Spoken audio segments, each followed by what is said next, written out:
Alors, le covoiturage quotidien existe déjà, hein. Il y a beaucoup de gens qui partagent leur trajet le matin, le soir et qui font déjà du covoiturage. La question, c'est est-ce que une plateforme digitale peut pousser plus loin cette pratique?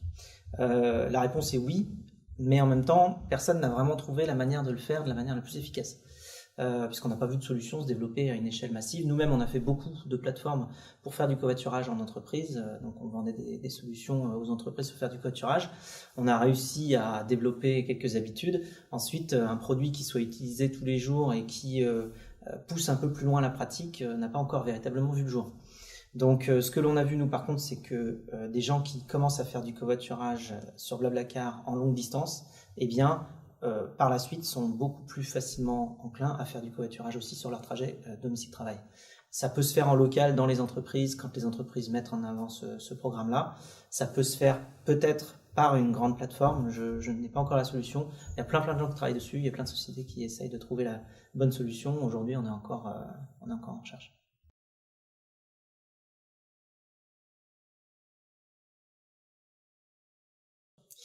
Alors la diversification, c'est une belle idée. Ce qui se passe quand on construit déjà une activité, c'est déjà compliqué, et quand on veut la mettre à l'international et qu'elle fonctionne partout, c'est aussi très compliqué.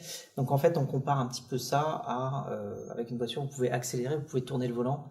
Accélérer, c'est faire une croissance, comme on est en train de faire, parce qu'aujourd'hui on est dans 22 pays, on a une communauté qui est très très grande, de plusieurs dizaines de millions de personnes. D'un autre côté, la diversification, ça voudrait dire tourner le volant. Et faire les deux en même temps, accélérer et tourner le volant, c'est pas facile. Donc nous aujourd'hui, on accélère. Pour la diversification, on verra un peu plus tard.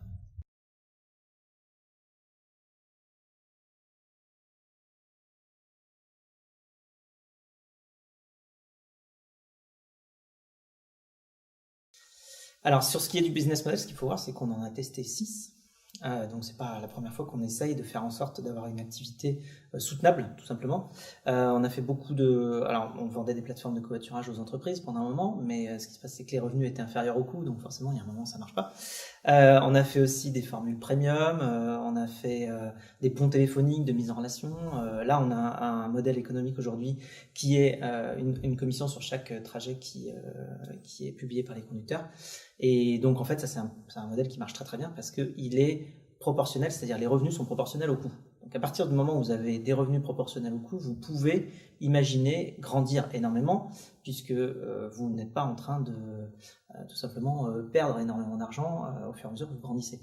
Donc en fait, ça s'est très bien passé d'une part parce que pour nous ça nous a permis de grandir, d'autre part pour les membres, évidemment ça a amené une valeur ajoutée qui est l'engagement, tout simplement parce que les passagers maintenant payent à l'avance, ce qui fait que ça fiabilise énormément les mises en relation. On avait beaucoup de désistements avant, de gens qui disaient oui oui je viendrai, puis finalement je ne venais pas. Donc du coup, grâce au paiement en ligne, eh bien maintenant les passagers s'engagent et les conducteurs sont rassurés sur le fait que le passager va effectivement venir. Donc on a beaucoup moins de désistements. Et donc c'est ça qui a fait le succès. Alors après, sur les autres pays, on a beaucoup de pays dans lesquels ça se passe très très bien, dans lesquels on a lancé depuis un certain temps. On a le système de paiement dans 7 pays.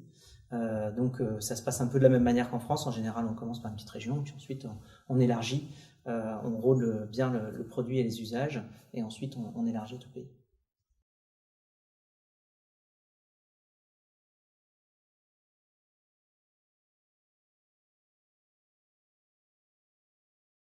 Alors je pense qu'on s'améliore, aussi bien au niveau financement de société que écosystème au sens très large.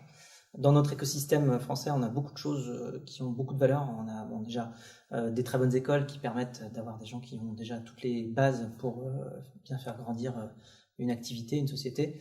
On a aussi un écosystème de start-up qui est en train de grandir avec beaucoup d'incubateurs, des accélérateurs, enfin des choses qui font que faire une start-up aujourd'hui c'est possible en étant encadré et donc en se facilitant un peu des choses plus administratives ou plus compliquées de départ et qui permettent donc du coup de se focaliser sur le produit lui-même et sur l'activité.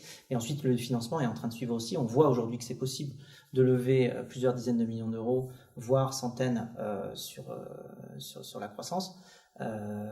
Donc ça s'améliore, je pense, par rapport à il y a 7 ou 8 ans, on est déjà beaucoup mieux. Alors on est toujours un petit peu en retard par rapport évidemment à des pays comme les États-Unis qui font des financements de start-up de 100 000 dollars jusqu'à 1 milliard depuis pas mal d'années, mais on va dans le bon sens.